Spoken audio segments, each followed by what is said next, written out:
You know, every single thought, every memory, every feeling you have, it all just boils down to these tiny little sparks of electricity firing inside your brain. It's this incredible biological machine. But have you ever really stopped to think about where that spark actually comes from? How does a living cell, just a single cell, generate electricity? Well, today we're going to pull back the curtain and uncover that very secret. We're diving right to the source. Over the next few minutes, I'm going to show you exactly how one single microscopic neuron builds up the electrical charge that, believe it or not, powers your entire mind. It's this fascinating story of a constant push and pull, and it all leads to this surprisingly tiny imbalance that makes everything possible. All right, so first up, the neuron's electric secret. Before we can even start to build our neuron, we've got to understand the fundamental principle that makes the whole thing work. Let's get really comfortable with one core concept, because honestly, it's the foundation for everything else we're going to talk about. And that concept is called membrane potential. I know, it sounds a little technical, but don't worry. All it really means is that there's a difference in the electrical charge between the inside of the neuron and the outside. You could almost think of it like a tiny biological battery, just holding a little bit of potential energy waiting to be used. Now, we're not talking about a lot of juice here. When a neuron is just hanging out, resting, its membrane potential is super small, sitting somewhere in this negative range. And that little minus sign, that is absolutely crucial. It tells us that the inside of the cell is just slightly more negative than the outside. So where does this negative charge even come from? You might picture the whole cell just being flooded with negative particles, but that's not it at all. The real secret is that the charge is incredibly localized. It's this very, very thin layer of imbalanced positive and negative ions, which are just charged atoms, lined up right against the cell's membrane, kind of like tiny magnets stuck to either side of a very thin wall. And this setup, positive charges on one side of a barrier, negative charges on the other, is a classic idea straight out of physics. The neuron is basically acting like a capacitor, storing up electrical potential energy. It's charged up and ready to go.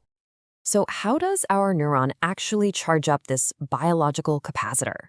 Well, the easiest way to wrap your head around it is to build a simple cell from the ground up. So let's do it, step by step. First, let's just imagine a basic cell with a membrane that nothing can get through. Then we're going to fill the inside with a whole bunch of positively charged potassium ions. Chemists call them K+. So it's way more crowded with potassium on the inside than on the outside. Now, this is a really, really crucial point. Even with all that potassium packed inside, both the inside and the outside of our little model cell are electrically neutral. For every positive ion, there's a negative one right there to balance it out. We don't have any voltage yet. It's all perfectly balanced. Okay, so we've got our neutral cell, it's packed with potassium, but nothing's happening yet, it's just sitting there. But now things are about to get interesting. We're about to introduce the first of two competing forces, the push of diffusion. Let's move to our next step and see how this thing comes to life. We're going to poke some holes in our membrane, but these aren't just any old holes. These are special channels, they're selective. They will only let potassium ions and nothing else pass through. The second those channels open, what happens?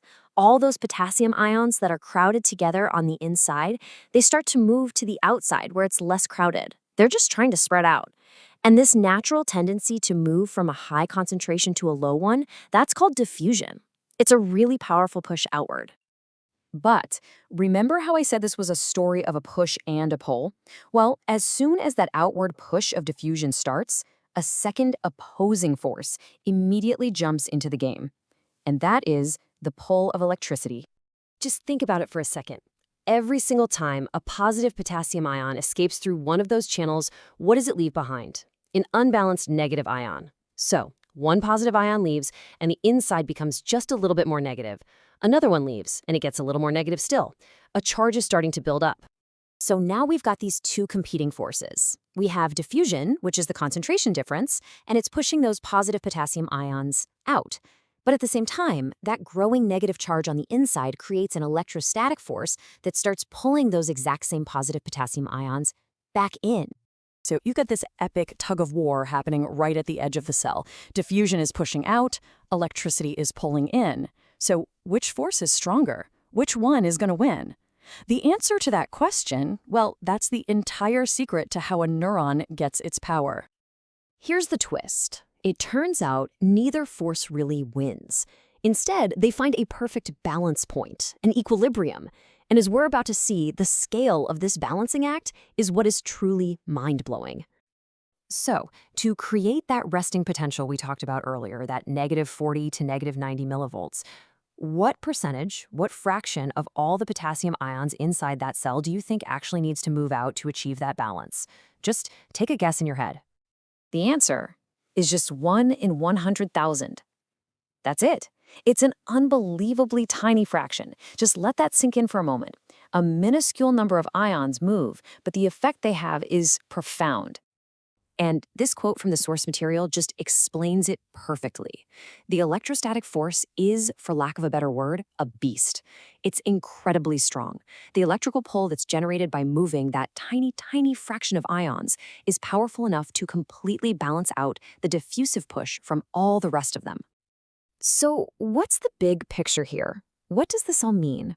Let's bring it all together in this last section and really appreciate the incredible strength that's packed into a single neuron's spark. So what are the big takeaways? Okay, first, the electrostatic force is a giant compared to diffusion. It's just way, way stronger. Because of that, and this is the second point, only a tiny fraction of ions, that 1 in 100,000, needs to move to create that balance. This means the cell's overall concentration of potassium barely even changes. And that leads to the main event. A neuron's entire electrical power, its potential to fire, it all comes from this incredibly small, incredibly localized imbalance of charge right there at the membrane. It's pretty amazing when you think about it. This delicate balance, this microscopic tug of war, is the silent, constant process happening inside every single one of your neurons, right now. It really makes you wonder, doesn't it?